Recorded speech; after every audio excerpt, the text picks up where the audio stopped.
안녕하세요. 워런 버핏처럼 매일 신문을 박전무와 함께 읽으면서 투자의 고수가 됩시다. 웜의 신박 오늘 12월 5일 목요일 순서 시작하겠습니다. 이제 2024년도 26일밖에 안 남았네요. 참 맨날 연말 되면 다사다난했던 한 해를 지나가면서 이렇게 얘기하는데 참 올해도 참 다사다난한 것 같습니다. 어제 댓글 한 1분, 2분만 읽어보고 가겠습니다. 이런저런 얘기 많이 해놓으셨고요. 이건희 회장님 월옥 좋았다 라고 하시는 분들도 계시고, 네. 그리고 우리 복덩이 주식님이 재무제표 보는 것이 쉽지 않았는데 신기한 차트 분석에서 롯데케미칼 재무제표에 대한 상황 들어보니까 귀에 쏙쏙 들어오네요. 가끔씩 신기한 차트 분석할 때 재무제표도 얘기해주면 좋을 것 같다. 네, 차트만 봐서는 절대 안 됩니다. 네, 차트만 가지고 많은 알고리즘 트레이딩, 저도 한 25년째 이런 거 저런 거 다 해보지만 차트만 가지고는 안 되고요. 펀더멘탈이 반드시 펀더멘탈 분석이 겸비돼야 되고, 펀더멘탈 분석만 하는 분들은 또 이 차트를 모르면요, 펀더멘탈 분석만 해가지고 나중에 펀더멘탈의 기스가 갔네 하고 팔려고 딱 보면 이미 주가가 많이 빠져 있습니다. 오늘 아침 모닝 브리프에서 그 얘기 해드렸잖아요. 21년처럼 미국 주식에도 이제 거품이 생기기 시작하다 보면 이 거품이 어디서 터지는가, 네, 그걸 자세히 보고 있다가 거품이 이제 크랙이, 거품에 빵 터지기 전에 크랙이 시작됐다 싶을 때 그때 잽싸게 빠져나오는 게 중요한데, 그게 지금은 미국 주식이 1년 반 내내 오르다 보니까 또 우리가 까먹고 있잖아요. 그런데 자세히 생각해 보시면 22년도에 엔비디아가 350불에서 110불 가까이 빠지죠. 테슬라도 410불에서 100불, 넷플릭스, 그 다음에 메타, 네, 전부 7, 80% 빠졌고요. 팔란티어 같은 기업도 80% 빠졌었습니다. 그래서 항상 어떻게 하면 그러면 펀더멘탈 분석만 하다 보면 또 거품이 생길 때 이거는 너무 거품인데 내재 가치보다 더 비싼데 하면서 팔았다가, 거품이란 게 그렇잖아요. 4만 원짜리 주식이 2만 원까지 빠졌다가 4만 원이 됐다고 해서 거기서 팔았더니 10만 원 가잖아요.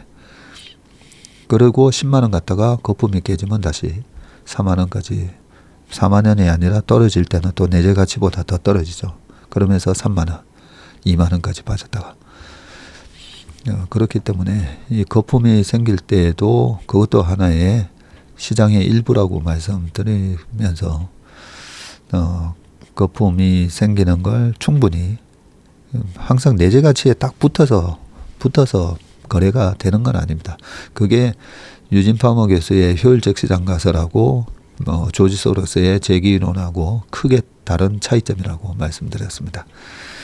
유진 파머 교수님은 모든 시장의 정보가 다 가격에 반영이 되어 있기 때문에 초과 수익이나 이런 걸 얻을 수 없다. PR이다, 펀더멘탈 분석 이런 거 해가지고 그 초과 수익 못 얻을 수가 없다는 거죠. 그런데 거기 제가 이 시장에서 초과 수익을 얻는 방법 중에 하나가 이 공포와 탐욕에 의해서 발생된 가격의 왜곡에서 저는 초과 수익을 얻는 걸 좋아합니다.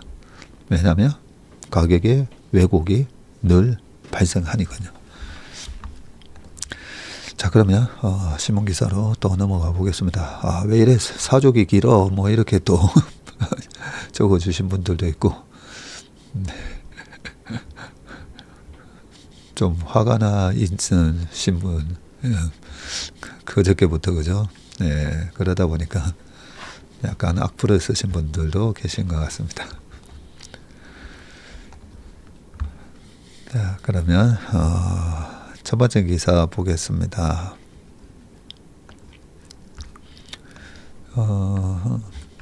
오늘 기사는요. 자, 이 계엄 때문에 이 영향을 받는지 안 받는지 중요하지 않습니까? 그죠? 자, 신문보기, 제가 보통 이렇게 신문보기 들어가 가지고요.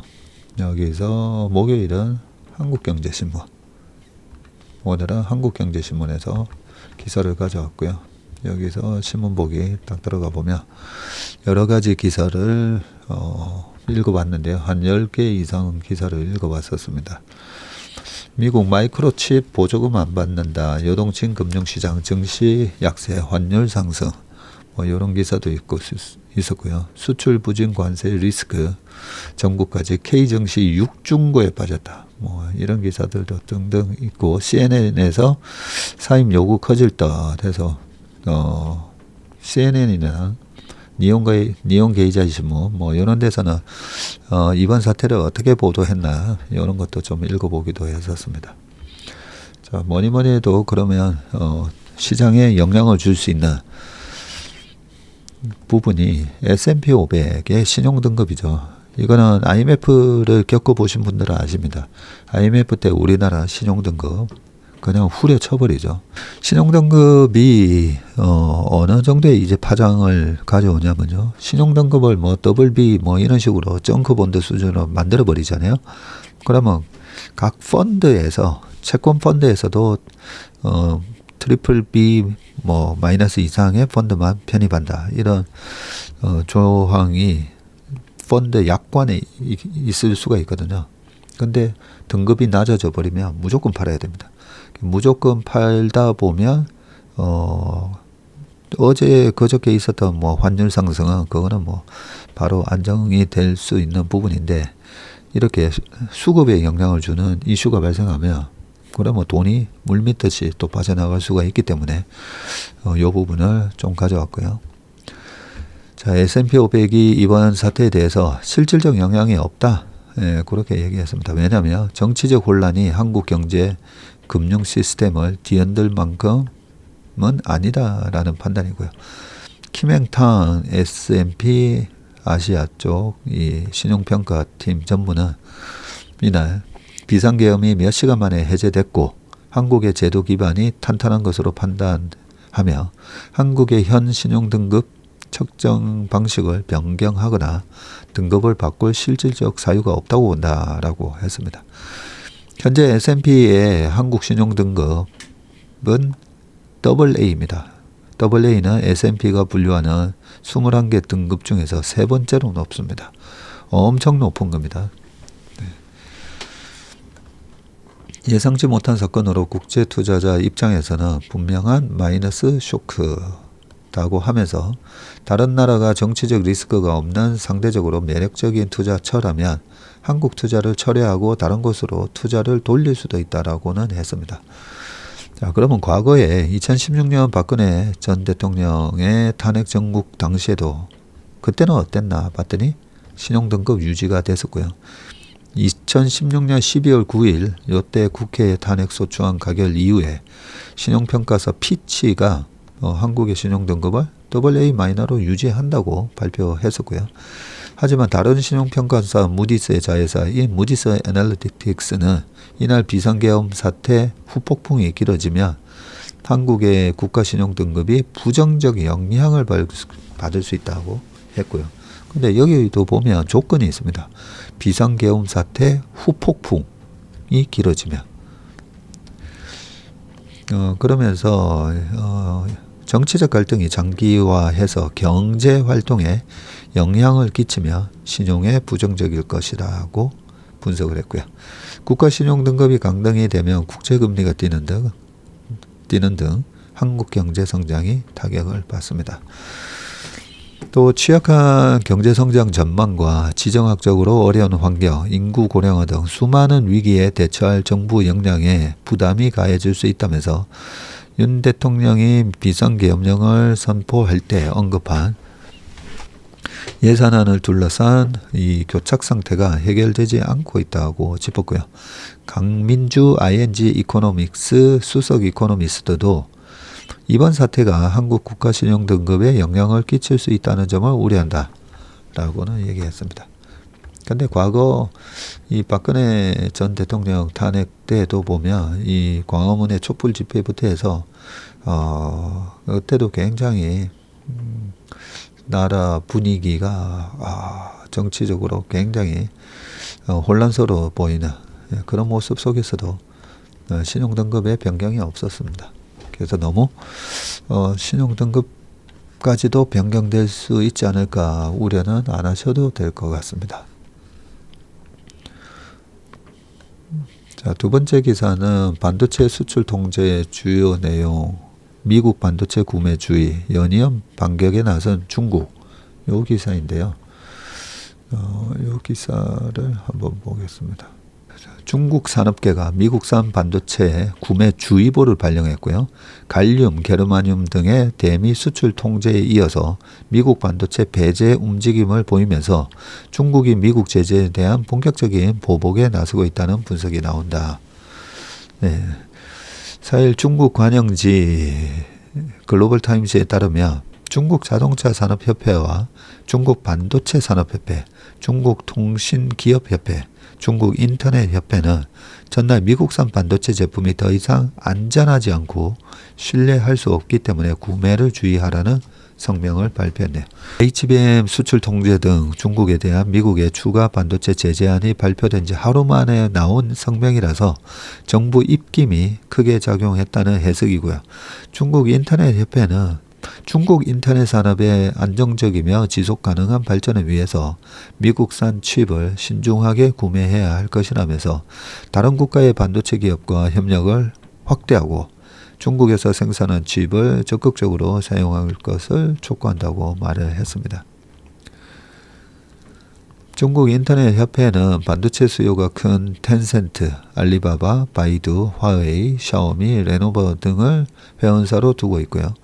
상하이 자동차와 베이징 자동차, BYD 등 완성차 제조사를 회원사로 둔 중국 자동차 산업협회도 더 이상 미국 반도체에 안정적인 공급을 담보할 수 없다면서 구입에 신중해야 한다고 발표했습니다.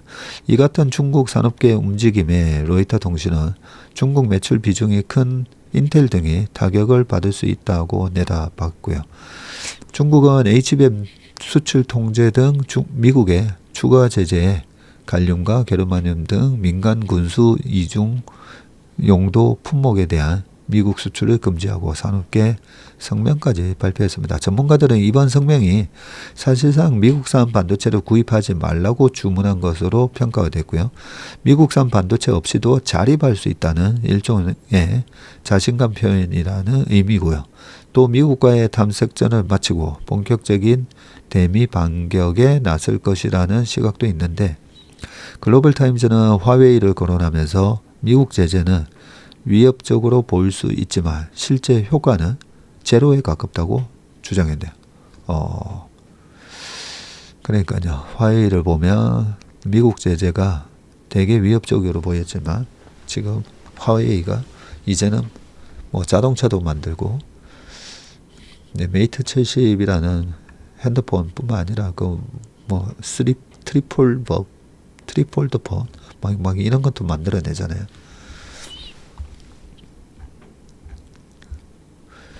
아무튼 미중 갈등 속에 우리가 좀 어부지리가 돼야 되는데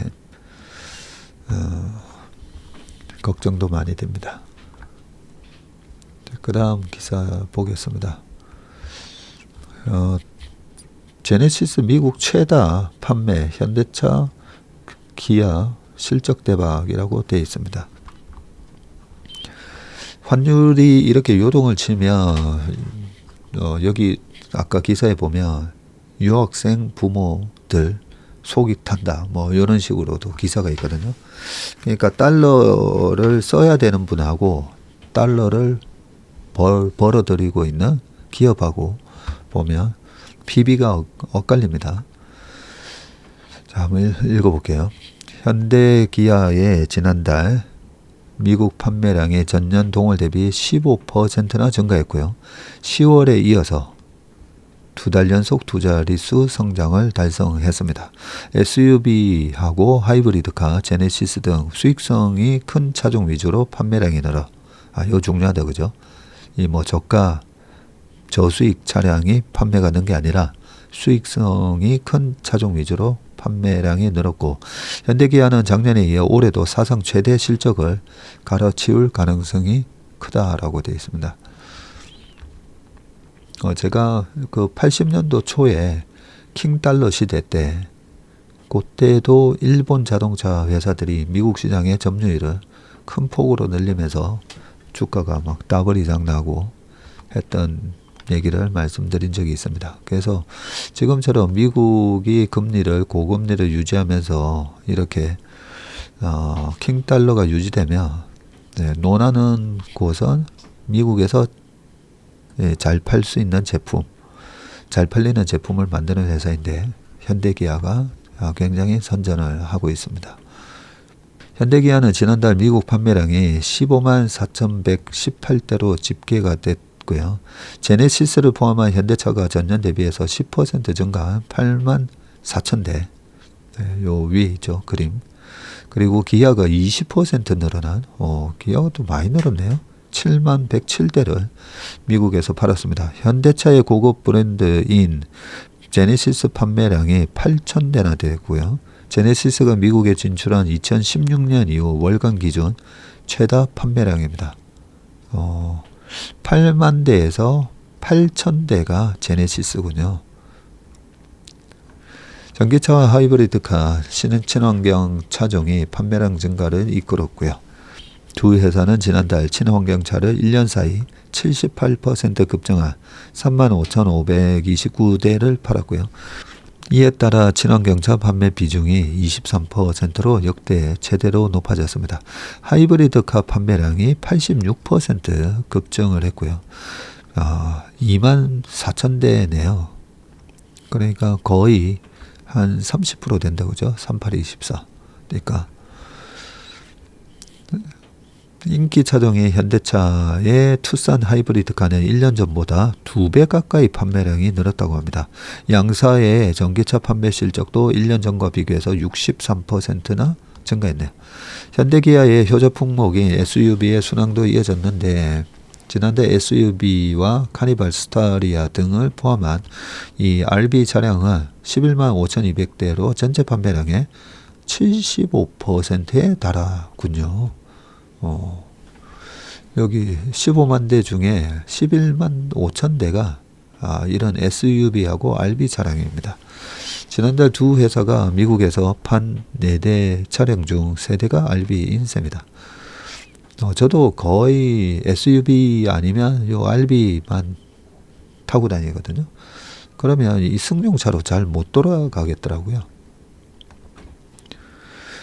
특히 지난달에는 대형 SUV인 기아 텔루라이드 판매가 크게 증가한 점이 눈에 띈다고 하고요. 텔루라이드가 1년 전보다 31% 이상 늘어났다고 합니다. 통상 미국에서 현대차와 기아의 주력 SUV는 투싼, 스포티지 등 준중형 차종으로 인식되어 왔는데 이 대형 SUV가 더 잘 팔린다고 합니다. 자동차 업계 관계자는 하이브리드카와 SUV는 같은 플랫폼의 내연기관 세단보다 20-30%가량 비싸고요. 그리고 대형일수록 마진이 커집니다. 고가의 제네시스도 월간 기준 최다 판매량을 기록해서 매출과 이익이 크게 늘었을 것이라고 말을 했고요. 여기에 11월 원달러 환율이 오른 점도 두 회사의 이익을 높였을 것으로 예상된다고 합니다. 해외 판매 비중이 큰 현대차와 기아는 요거 중요하죠. 환율이 10원 오를 때마다 영업이익이 2천억에서 3천억가량 늘어납니다. 그래서 그저께 밤처럼 그렇게 환율이 급등하면 우리 투자자분들은 이제는 머릿속에 환율이 10원 늘어날 때마다 현대기아는 2, 3천억씩 이익이 늘어나는데 요 환율 민감도를 머릿속에 생각하시면 됩니다. 그래서 코로나 때도 그렇고 처음에 무슨 시스템 리스크 같은 게 발생을 해서 환율이 급등하면 어제 그저께처럼 일단 외생적 변수가 발생하면 일단은 사람들은 DNA가 도망가야 된다 생각하고 이 투매를 한다 했잖아요. 그럴 때마다 생각하셔야 되는 게 달러를 환율이 급등하면 달러를 잘 버는 기업을 산다. 이걸 공식처럼 기억을 해 놓으시면 좋습니다. 그래서 처음에는 빠져요. 수출 기업이 처음에는 그 투매 때문에 쭉 빠지는데 나중에는 실적이 좋게 나올 수밖에 없다 보니까 위로 급등을 하게 돼 있습니다. 자, 이에 따라 올해 사상 최대 실적을 낼 거다라고 예상을 하고 있고요. 현대차가 매출 128조에 영업이익 11조. 영업이익률이 좀 아쉽다 그죠? 9%대 정도고, 기아가 80조 매출에 이익이 9조 9천억. 영업이익률이 훨씬 높죠. 자, 지난해 현대차 매출과 영업이익은 162조 매출에 15조 영업이익 냈고요. 기아는 100조에 11조 6천억 이렇게 냈습니다. 그래서 기아의 영업이익률이 세계 최고 수준이에요. 재작년에 테슬라가 영업이익률 16.8%였나요? 기록을 했다가 최근에 5%대까지 떨어졌다가 쫙 올라오고 있죠. 10%대로. 그래서 기아의 영업이익률 보면 상당히 대단한 영업이익률이다라고 우리가 알고 계시면 됩니다. 영업이익률이 뭐죠? 영업이익률이 그 산업 내에 이 기업의 경쟁 우위라고 생각하시면 됩니다. 경쟁 우위가 없으면 마진을 높게 받을 수가 없습니다. 그 다음 기사는요. 혼란의 코스피 더 나올 악재가 없다. 아니다. 바닷가는 어렵다. 이런 기사가 있어가지고요. 아무래도 많은 분들이 그런 걱정을 하실 거니까.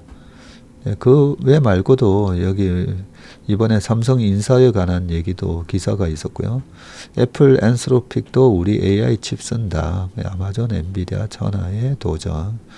그리고 심야 비상계엄 소식은 챗GPT가 가장 정확했다. 이런 기사도 있었고요. 한데 자, 혼란의 코스피 한번 보겠습니다. 자, 전문가 증시 긴급 점검을 하고 있다라고 되어 있는데 한번 쭉 볼게요. 커다란 변수가 나왔고 국내 증시에 대한 엇갈린 지금 의견들이 여기 나와 있습니다. 긍정론자는 저가 매수 나설 타이밍이다. 이미 바닥, 더 빠질 여지 없다. 나올 수 있는 악재는 다 나왔다. 탄핵 정국도 처음이 아니다. 이렇게 얘기하고 있고요. 비관론자는 뭐라고 얘기하냐면 바닥 예측이 무의미한 상황이다 지금. 트럼프 리스크도 여전히 남아있다. 외국인이 한국 떠날 거다. 정치 불확실성이 이어질 거다. 이렇게 얘기를 하고 있습니다. 반면에 이런 자료도 나왔죠. 오늘 이현택 연구원 자료에서도 과거 박근혜 전 대통령 탄핵 전국 당시 코스피 지수 보면 12월 9일 탄핵 소추안 국회 딱 통과했을 때 그죠? 이때였었고 그때부터 쫙 주가가 날아갔다라고 돼 있었는데 요 주가가 빠진 이유는 미국하고 우리 다 같이 빠졌죠. 박 대통령 국정 개입 첫 보도 때문에 주가가 밀린 게 아니라 미국의 대통령 선거를 앞두고 나온 조정이었고요.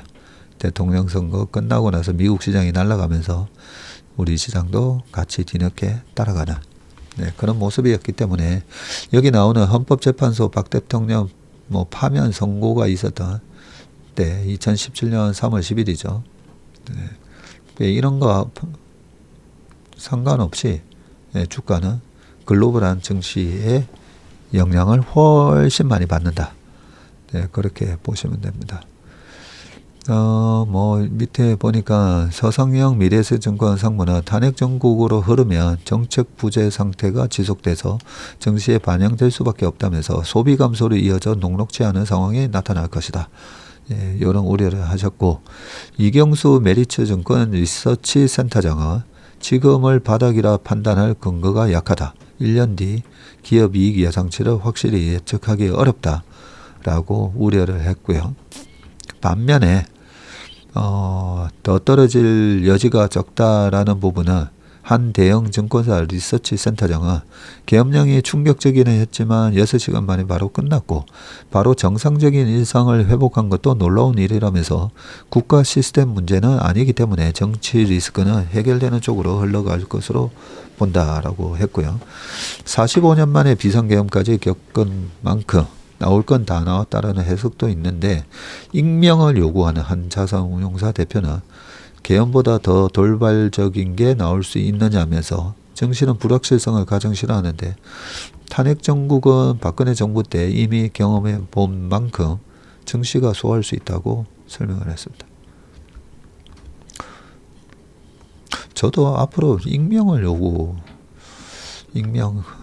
저는 얼굴을 가리고 얼굴 가려도 알 사람들은 다 아시잖아요, 그죠? 목소리가 이제 뭐 많이 익으셔가지고 저는 그냥 실명 그대로 얘기를 계속 하겠습니다. 맞든 틀리든. 자, 현재 코스피 밸류에이션이 주가 순자산 비율 PBR 0.84배여서 추가 하락 여지가 적다는 점도 희망적 요인이고 일본이 1.39, 중국이 1.16에 비해서 굉장히 낮은 수준이고 한 펀드 매니저는 코스피 지수가 2400 아래로 빠지진 않을 것이라고 했습니다. 저가 매수에 나선다면 고환율의 수혜를 볼 수출주 등 낙폭 과대주를 눈여겨보라는 조언도 나왔고요. 수출주는 트럼프 당선인의 관세 정책 우려로 최근에 적지 않은 조정을 받았죠. 네, 맞습니다. 조수홍 NH증권 리서치 본부장은 내년 자동차 업종을 긍정적으로 보고 있다. 과거 반도체 산업처럼 일본, 유럽 자동차 회사들이 경쟁에서 탈락하고 현대차 그룹이 살아남는 구조 재편이 진행되고 있기 때문이다. 라고 했습니다. 네, 조수홍 센터장이 자동차 애널리스트 오랫동안 하셨던 베테랑이십니다. 자, 그 다음 어제 카카오 주가가 급등을 했습니다. 그래서 카카오 주식에 대해서 한번 보겠습니다. 네. 카카오 그룹주는 부활 날개짓이라고 되어 있거든요. 카카오 그룹주가 4일 급등을 했는데 윤 대통령 탄핵 가능성이 부각되자 현 정권에서 경영진이 구속되는 등 고초를 겪은 카카오가 반사이익을 얻을 것이라는 기대가 작용했다. 카카오페이가 22.49% 급등을 했고요. 올 들어 전날까지 45%나 떨어져 있었지만 이날 하루 동안 올해 하락분의 절반을 회복했다. 요거는 계산을 이렇게 하시면 안 되죠. 네. 만원이 5,500원이 된 거잖아요. 예, 만원이 5,500원 됐습니다. 그냥 5,000원이라고 하고요. 네, 5,000원에서 22% 올라갔으면 250 해가지고 네, 250, 1,100, 한 1,200원 올라갔다 그죠? 그럼 5,000원에서 1,200원 올라갔으면 6,200원 정도 됐기 때문에 네, 하락폭의 절반을 회복한 게 아니죠. 반면에 제가 이 낙폭이 큰 주식들, 외생 변수에 의해서 낙폭이 큰 주식들 되게 좋아합니다. 왜냐하면 만원이 5,000원 됐는데 5,000원이 만원 갈 거니까요. 그러면 100% 수익 나는 거잖아요. 100%. 자, 카카오와 카카오페이의 시가총액은 각각 20조 원에서 20조 44조 원대를 돌파했고요. 이들 4개 종목의 시가총액은 전날 35조 4천억 그리고 이날 38조로 하루 사이 2조 7,700억이 급증을 했습니다. 카카오 창업자인 김범수 경영쇄신위원장은 지난 7월 주가 조작 혐의로 구속됐다가 최근에 풀려나왔고요. 현 정부 출범 이후 처음으로 IT 대기업 창업주가 구속된 사례였고, 당시 구속 사유에 이례적으로 도주 우려라는 꼬리표가 붙었는데, 윤통은 앞으로 그냥 윤통 이러면 되겠네. 윤통은 지난해 11월 비상경제민생회의에서 카카오 택시의 횡포는 매우 부도덕하다고 언급을 했고요. 현직 대통령으로는 드물게 한 기업을 콕 찍어서 비판을 했었다고 합니다. 김 위원장의 구속 이후 카카오그룹 신사업에 잇따라 제동이 걸렸고, 금감원이 카카오 모빌리티의 회계 부정 의혹을 제기해서 이 회사 IPO 절차가 중단된 게 대표적이고요. 카카오페이의 미국 증권사 시버트 경영권 인수가 지난해 무산된 것도 이 같은 사법 리스크 영향이 컸던 것으로 알려졌다. 윤통 탄핵안이 발의되자 정권이 바뀌면 카카오와 계열사들이 수혜를 볼 것이란 판단에 매수세가 집중된 것으로 해석이 되고, 한 증권사 애널리스트는 최근 인터넷 관련주가 상승하는 우호적인 환경이 조성되고 있다면서 카카오페이는 내년 증권보험 사업이 호조를 볼 것이란 기대가 컸던 터라 유독 주가가 강세를 나타낸 것이라고 말했다. 네. 사실 이런 논리로 어제 뭐 네이버는 빠지고 카카오는 올라오고 뭐 이런 모습을 보이긴 했는데, 이번 정부에서 네이버가 그러면 주가가 좋았냐라고 보면 그러지는 않았잖아요. 그래서 너무 이 회사는 이 정부랑 안 맞고, 카카오에 대한 그런 프레임이 씌워진 게 저는 왜 그런지 한번 물어봤었거든요. 왜 그런 거냐, 왜 이 정부하고는 왜 안 맞다고 생각하느냐 했더니, 카카오가 다음을 오히려 거꾸로 흡수합병한 거나 마찬가지잖아요. 예전에 지금도 그 다음 아고라라고 그런 카페가 약간 지금 정부에 대한 그런 안티 글들이 많다 보니까 그래서 그런 거다라고 얘기를 하는데, 실제로는 정부 때문이라기보다는 그동안에 이 플랫폼 기업들 다 같이 빠졌었고, 그죠? 국내 플랫폼 기업들. 그리고 미국 플랫폼 기업들은 올라오는데 왜 국내는 못 올라왔느냐? 챗GPT라든지 이런 큰 변화 속에, 우리나라 국내 이 카카오 네이버, 네카오가 과연 챗GPT나 이런 거랑 경쟁해서 우위를 점할 수가 있을까? 그런 우려감도 많았었고, 그죠? 그동안에는 엔비디아의 GPU 같은 거를 비싼 가격에 사와야 되는데, 워낙 이제 미국의 빅테크들이 질러대니까 가격도 많이 올랐고, 저기에 안 할 수도 없고, 투자 안 할 수도 없고, 그죠? 그러면서 약간 이중고에 빠졌다라고 판단을 해서 주가가 많이 빠졌던 거고, 그 김범수 쇄신위원장은 그 SM 인수 과정에서 이 카카오 매니지먼트가 보여줬던 그런 잘못들이 있었잖아요. 굉장히 한심했던 그런 잘못들. 그런 부분이 있었기 때문에 주가가 더 빠진 거지. 정권 영향을 그렇게 많이 받았다라고는 우리가 보는 그런 프레임은 있었지만 결국 갈로만 간다. 저는 그렇게 생각합니다. 펀더멘탈이 좋아지면. 다행스러운 거는 이 총수가 구속되고 나면 항상 이 매니지먼트가 좋아진다 했잖아요. 매니지먼트가 좋아지면서 아니 총수가 구속이 됐는데 왜 주가가 오르지? 그런 사례가 한 25년 동안 내내 있었습니다. 내내.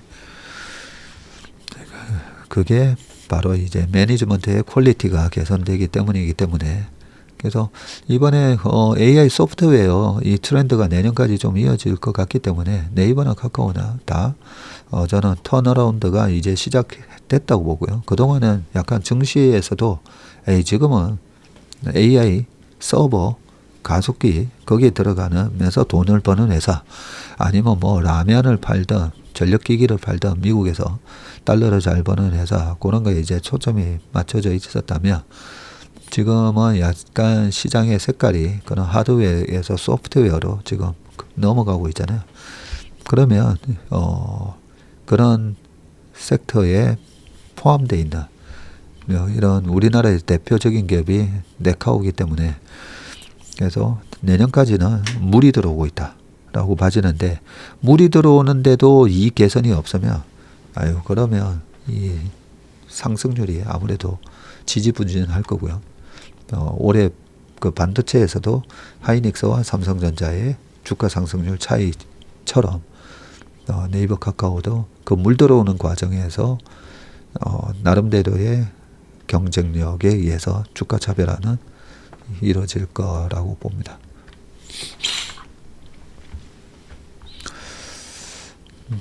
나중에 실제로 재무제표상에 변화가 있는지도 한번 체크를 해봐야 될 것 같습니다. 다 했네요.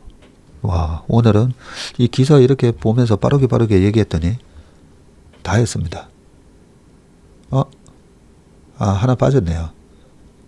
과거 탄핵 전국대 박근혜 3%, 노무현 11%. 어쩐지 시간이 금방 지나갔다 했더니. 근데 요거는 아까 말씀드렸던 내용이니까 한 1분만 보고 끝낼게요. 박근혜 대통령 시절에 어떻게 됐었다는 거는 우리가 쭉 봤었고요. 그죠? 그러면 과거에 이 탄핵이 기각됐었던 이 노무현 대통령 시절에는 그러면 주가는 어떻게 됐었나? 그 부분만 좀 보고 가겠습니다. 자, 노 전 대통령 탄핵 전국에서는 오히려 증시가 하락했다고 하거든요.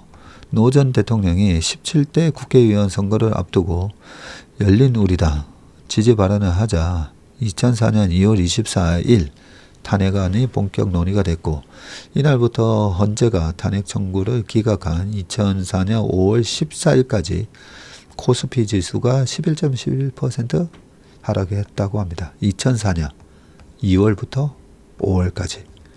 네. 2004년. 자, 좀만 더 읽어볼게요. 탄핵안이 국회에서 가결된 2004년 3월 10일과 탄핵 청구안이 헌재에서 기각된 2004년 5월 14일에는 코스피 지수가 당일 하루에만 2.4, 2.787% 급락을 했다고 하고요. 증권가에서는 정치 변동성이 단기적인 영향을 주겠으나 장기적으로는 기업 펀더멘탈, 국제 정세가 더 큰 변수라도 내다봤고, 이현택 연구원도 과거 탄핵 전국이 주식시장에 미치는 영향은 단기적이었다. 글로벌 사이클이 더 중요하다. 이렇게 얘기를 했습니다. 자, 그러면 요 2004년 케이스를 제가 기억을 좀 더듬어 보면요. 2003년도에 그때는 코로나 사스가 있었고요. 2002년 한 11월 말부터 이 사스라는 이상한 바이러스가 있다, 요는 얘기가 나오기 시작했고요. 그러면서 2003년 초에 이 코로나 사스, 홍콩발 사스 때문에 시장이 많이 안 좋았었습니다. 그래서 2003년, 2002년 연말 기준으로 지수가 코스피가 한 600이었는데 2003년 3월 12일인가 그럴 겁니다. 아마 512까지 코스피가 빠졌다가, 그러고 나서 계속 랠리가 있습니다. 왜 랠리가 있었는지 또 이건 말씀드리다 보면 너무 말이 길어질 것 같은데, 그 페드가 2001년부터 빠르게 금리 인하를 하잖아요. 2001년, 2002년, 2003년 초까지 그래서 6.5였던 금리를 1%까지 내렸던 게 2003년 초입니다. 그러고 나서부터 유동성 랠리가 시작을 했고요. 유동성 랠리 때문에 시장이 올라오는데, 처음에는 그 코로나 사스에 대한 또 여러 가지 불안감, 우려 때문에 기업의 펀더멘탈 가치보다도 훨씬 더 좀 한 더 빠졌던 거죠. 600에서 500까지.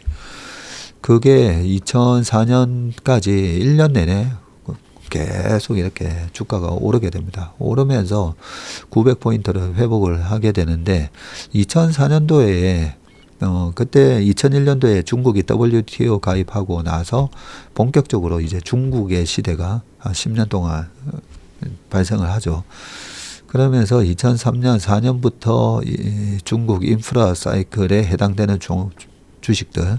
네, 이런 것들이 막 스멀스멀 올라오다 보니까 2004년도에 저때 5월에서 6월 요때였었던 것 같은데요. 그때 원자보 총리가 이 물가라든지 원자재 가격이 계속 스멀스멀 막 올라오니까 긴축 얘기를 하게 됩니다. 긴축 얘기를. 그 원자보 총리의 긴축. 여기 보세요. 딱 나오네요. 중국 쇼크를 보는 언론의 반응과 해법. 2004년 5월 3일 기사죠. 그죠?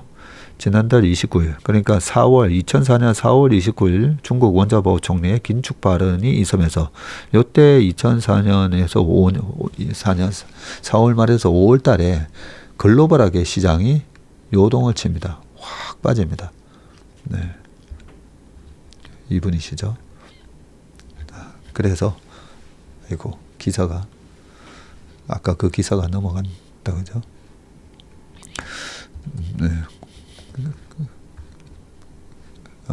아까 그 기사에 나왔던 내용이 그래서 노무현 대통령 탄핵과 관련해서 2004년 5월 14일까지 뭐 시장이 11% 빠졌다.